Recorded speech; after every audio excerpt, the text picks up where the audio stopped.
Hello mga ka-Ashlon 2.0. Muli na naman po tayong nagbabalik. Nako, palapit na ng palapit ang ating pagtatapos. At paganda rin ng paganda ang bawat natitirang kabanata. Hindi ko na kayo bibitinin pa. Simulan na po agad natin. Victoria POV. Pagkatapos kong mabitawan ng aking cellphone, tulala ko na patitig sa kawalan. Sa loob ng 5 taon na bigla na lang itong naglaho. Muli itong nagparamdam. Para saan? Para ano pa? Para muling guluhin ang sistema ko? Aminado ako na sa loob ng 5 taon na yon, sobrang na-miss ko din ito. At ngayong muli itong nagparamdam, hindi ko malaman kung ano itong nararamdaman ko. Natutuwa ako na biglang nag-alala sa hindi malamang dahilan. Muli ako napatitig sa aking cellphone nang muli yung mag-ring. Isang unknown number ang tumatawag kaya naman kaagad ko ring sinagot ito. Alam kong si Guillermo ang tumatawag. Hello? Mahina akong sambit. Victoria, ano ang... Sorry, ano nga palang pakay mo? Napatawag ka? Pilit kong pinakaswal ang boses ko na para bang nakipag-usap lang si isang taong matagal nang kakilala.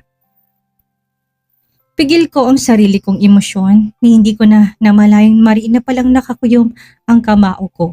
All these years, saan siya nagpunta? Anong pinagkakabalahan sa buhay ng isang Guillermo Balboa? May sarili na kaya itong pamilya?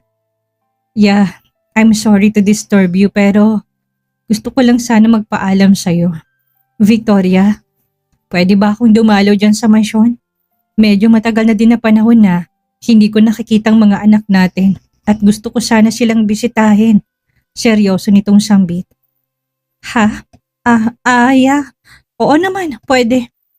Guillermo, I don't know kung nakalimutan mo na pero malinaw ang sinabi ko sa'yo noon. Anytime kung gusto mo, pwede ka namang dumalaw sa mga bata Sambit ko.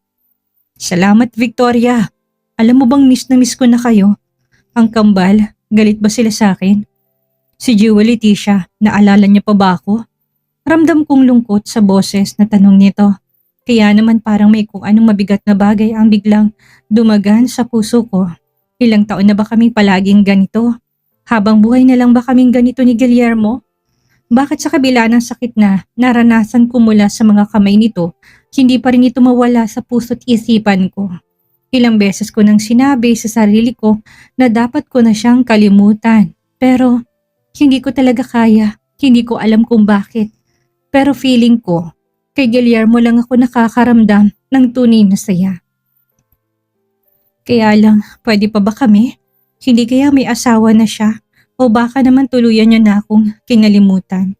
Nagawa na nitong lumayo sa loob ng 5 taon at maaring wala na itong pagtingin sa akin. Victoria, Guillermo, pwede mong bisitahin ng mga bata kung gusto mo.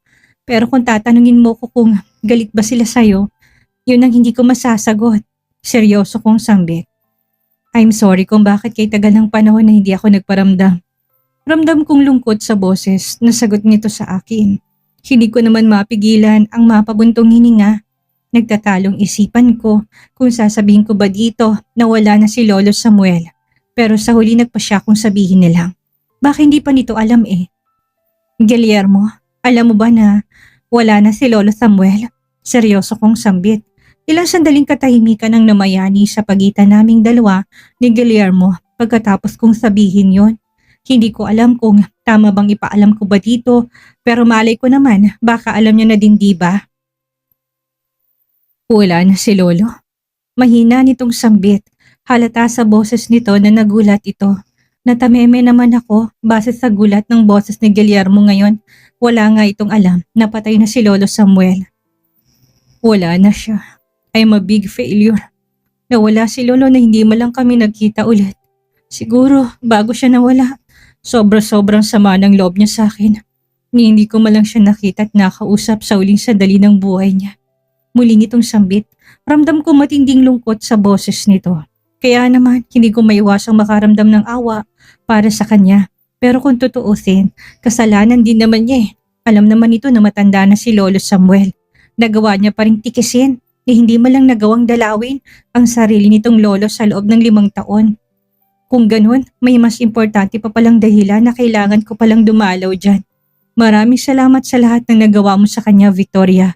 Isa yung malaking utang na loob na hindi ko kailanman makakalimutan habang buhay. Madamdamin itong sambit, hindi naman ako nakaimik. Kung ano ang sasabihin ko. Basta ang alam ko, excited na rin ako na muli itong makita at sana lang talaga dumalo to na mag-isa. Sana lang talaga wala pa itong sariling pamilya. Kung hindi baka hindi ko rin alam kung paano to pakiharapan. Oh, thank you Victoria. Well, paano ba yan? See you tomorrow. Seryosong sambit nito. Yeah, see you tomorrow Guillermo. Seryosong sambit ko. Kinabukasan mas maaga akong nagising kumpara sa mas nakagawian. Pagkabangon ko pa lang ng kama, pumasok na ako ng banyo para gawin ang aking morning routine at maligo na din. Darating ay si Guillermo at para ako isang teenager na bigla na lang na-excite sa muli naming pagkikita. Gusto kong paghandaan ito. Gusto kong presentable ako sa harapan ni Guillermo ngayong araw.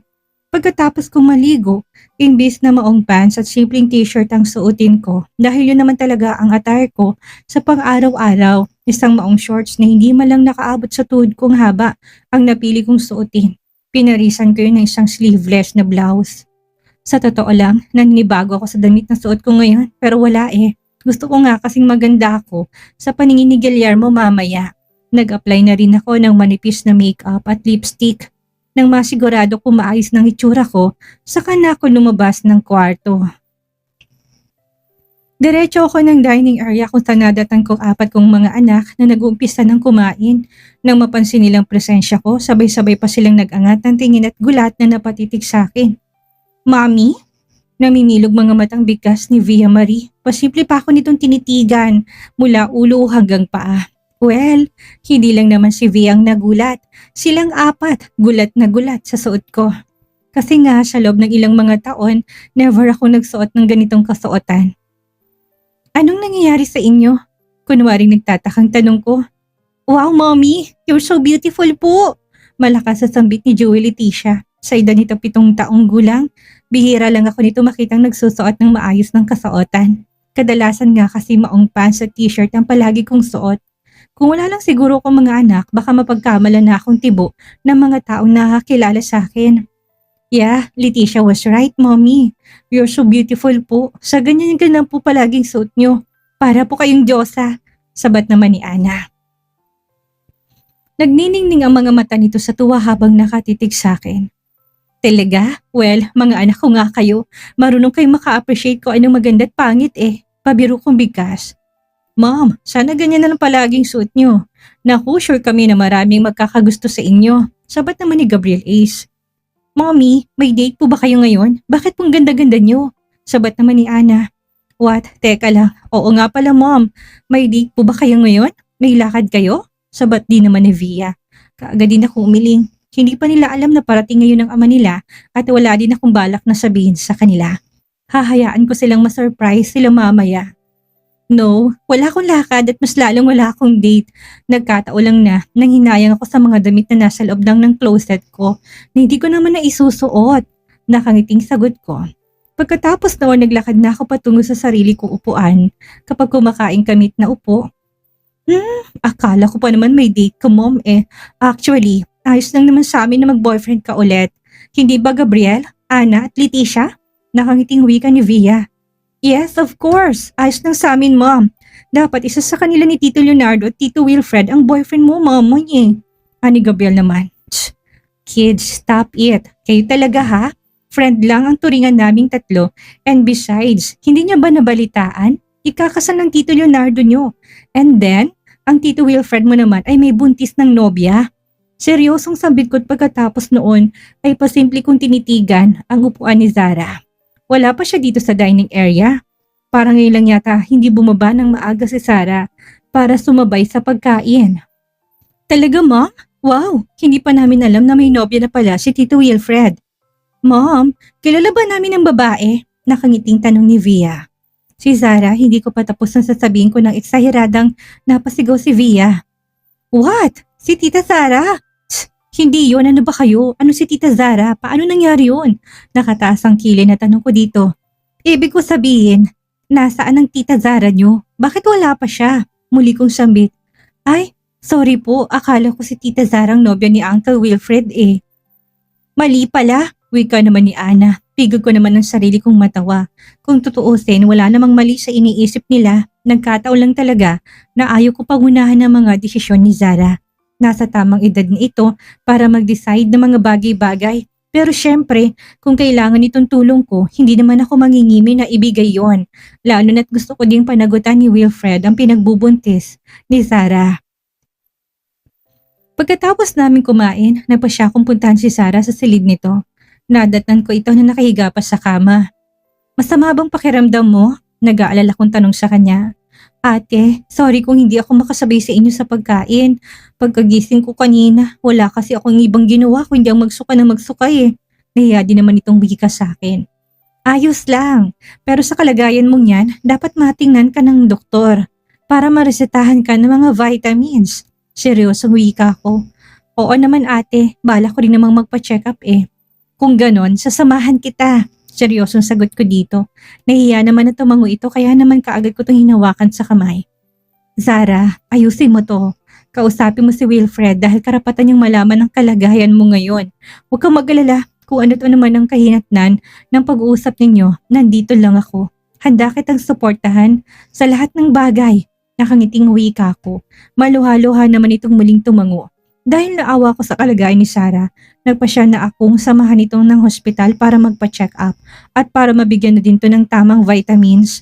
Hindi ko na nga nabilang kung ilang beses itong nagpasalamat sa akin. Sa totoo lang, gusto ko na rin tawagan si Wilfred. Gusto ko sabihin ditong panagutan ito kay Zara. Kaya lang, ayaw ko rin namang panghimasukan ng mga desisyon nila sa buhay. Nasa tamang edad na sila para mag-decide ng mga bagay at mahirap din kasi talaga na mag-interfere sa relasyon ng iba. Eksaktong alauna ng hapon nang muli kami nakabalik na Hacienda Robles. Hindi na ako nagulat pa nang may mapansin ako isang bagong sasakyan na nakapark sa harap ng gate. May bisita kayata, Ate Victoria? Bigkas ni Zara. Sa hindi malamang dahilan biglang kumabog ang puso ko. Feeling ko dumating na si Guillermo. Aba, mukhang bigatin ang bisita mo ngayon, ate ah. Muling wika ni Zara. Nakibit-balikat lang ako at sabay na kaming naglakad papasok ng mansyon. Kaya lang bago pa kami nakapasok, sumalubong naman sa amin ang nakangiting si Manang Lucia. Halatang may maganda itong balita, base na rin sa klase ng ngiti sa labi nito. Senyorita, may bisita ka at magugulat ka kung sino. Wika nito. Ha? Bisita? Sino? Kunwaring nagtataka kung wika. Naku, nasa living room, ini-interview ng mga anak mo. Puntahan mo na lang, senyorita. Bigkas nito. Hindi ko naman malaman ang mararamdaman ko. Alam ko kasi si Guillermo, ang bisita na tinutukoy ni Manang. Ate, sa kwarto na lang muna ako ha. Gusto ko magpahinga na muna. Narinig kong wika ni Sarah. Tanging pagtangulang ang naging tugon ko't nang naglakad na ito patungo sa may hagdan. Kaagad din akong naglakad patungo sa living room. Sa pagpasok ko pa lang masayang tawanan ng kaagad na bumungid sa akin. Wala sa sariling napatingin ako sa nasabing bisita. Si Guillermo nga at masaya nitong kausap ang mga bata. Sila Via Marie, Gabriel Ace at Joey Leticia. Nandito din si Ana. Wala sa sariling napatitig ako kay Guillermo. 5 taon nang mabilis na lumipas. Mas lalo itong naging matured. Mas lalo itong naging kagalang-galang tignan. Hindi ko na malayo napatigil ako sa may pintuan at tila ba may kung anong humila sa akin pabalik sa nakaraan. Parang isang iglap lang. Ang 5 taon na bigla na lang itong nawala ay muli itong nagbalik. Para saan? Para ba sa mga anak namin? Kasama pa ba ako sa mga taong gustong balikan itong si Guillermo? Or baka naman may sarili na siyang pamilya at kung ano man ang nakaraan namin ay tuluyan ko na nga sigurong ibabaon sa limot.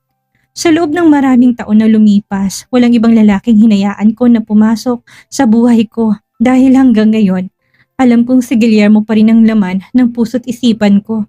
Ewan ko ba, minsan sobrang unfair ng pagkakataon. Gusto ko na siyang kalimutan. Pero hindi ko naman magawa. Ilang beses ko nang sinabi sa sarili ko na kailangan ko nang ibaon sa limot ang lahat. Hindi ko naman alam kung papaano. Lalo na't may 3 kaming anak na minsan bukang bibig nilang ama nila. Mami! Masiglang sigaw ni Via Marie. Nang mapansin ako, agad itong tumayot na kangiting lumapit sa akin. Mami, si Dad, nandito siya. Ibig sabihin makakasama namin siya sa 15th birthday namin ni Gabriel. Muling wika ni Via. Hindi naman ako nakaimik. Si Guillermo naman napalingon to sa direksyon ko at sa unang pagkakataon, matapos ang mahabang panahon, nagkatagpo ulit ang mga mata namin. Hindi ko maipaliwanag ang naramdaman ko. May kaba, may galit, may lungkot at higit sa lahat, may mga tanong na hanggang ngayon wala pa ring sagot.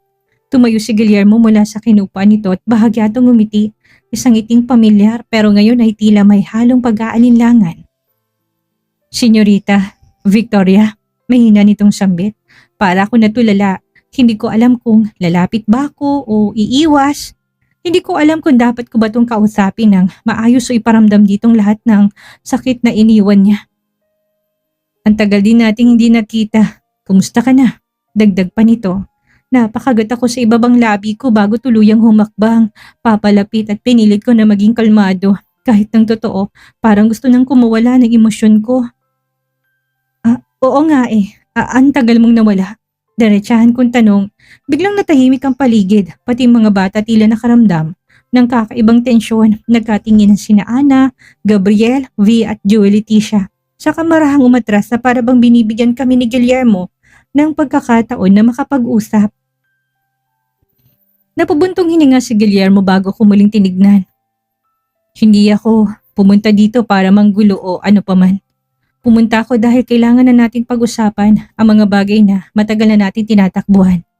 Napatitig ako sa kanya. Anong ibig mo sabihin? Malamig kong tugon. Saglitong natahimik at tila naghahanap ng tamang salita. Hindi lang tungkol sa atin, kundi tungkol sa mga bata. Parang may kung anong kumurot sa puso ko sa narinig ko. 5 taon, Guillermo. 5 taon kang biglang nawala tapos ngayon, babalik at sasabihin mo na kailangan nating mag-usap? Hindi to kagad nakasagot at sa loob ng 5 taon na yon, ako ang nandito, akong nag-alaga, akong sumalo sa lahat. Alam mo bang palagi kang hinahanap ng mga anak mo sa akin? Seryoso kong muling sambit. Unti-unti itong tumingin sa akin, puno ng pagsisisi ang mga mata. Alam ko at hindi sapat ang kahit na anong dahilan para ipagtanggol ang biglaang pag-alis ko noon. Naramdaman kong bahagyang lumambot ang dibdib ko pero kagad ko rin yung pinigilan. Kung ganun, bakit ka bumalik? Tanong ko at saglit nung tumingin sa mga bata na ngayon tahimik nang nakamasid sa amin mula sa gilid. Pagkatapos ay muli itong tumingin sa akin. Gusto kong makita ang mga anak natin. Pati na rin ikaw, Victoria. Direkta nitong wika habang nakatitig to sa mga mata ko.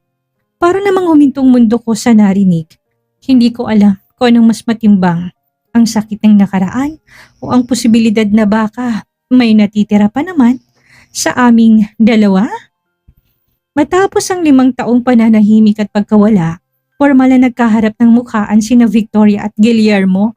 Ramdam na ramdam ang halo-halong emosyon, ang kaba, ang pananabik at ang matinding sakit ng nakaraan na tila muling sumiklab sa gitna ng kanilang muling pagtatagpo. Mula sa kabanatang ito, may isang mahalagang aral na nag-iwan ng malalim na pagninilay sa ating lahat. Ang pagpapatawad at pagharap sa nakaraan ay hindi nangangahulugang binubura natin ang sakit. Ito ay ang pagbibigay ng pagkakataon sa ating sarili na makalaya sa patuloy na pagkakagapos dito. Sa tunay na buhay, madaling sabihing nakalimot na tayo. Ngunit kapag muling humarap ang taong nagdulot ng sugat sa ating puso, doon lamang totoong nasusukat ang ating katatagan. Ang pagbabalik ba ni Guillermo ay magdadala ng tunay na paghilom para sa kanilang pamilya o panibagong pagsubok na naman para sa puso ni Victoria? Ano sa tingin niyo mga ka-Ashlon? Nararapat ba nabigyan pa ni Victoria ng panibagong chance si Guillermo o dapat niya nang tuluyang isarang pintuan ng kanyang puso? I-comment yung inyong mga saloobin sa ibaba. Maraming salamat po sa inyong patuloy na pagtangkilik at pagsubaybay sa Ashlon 2.0. Malapit na pong ating grand finale. Kaya wag na kayong bibitiw ha. Huwag din kalimutang mag-like, mag-comment at mag-subscribe para lagi kayong updated sa bawat kabanata. Hanggang sa muli, mag-iingat po tayong lahat at God bless.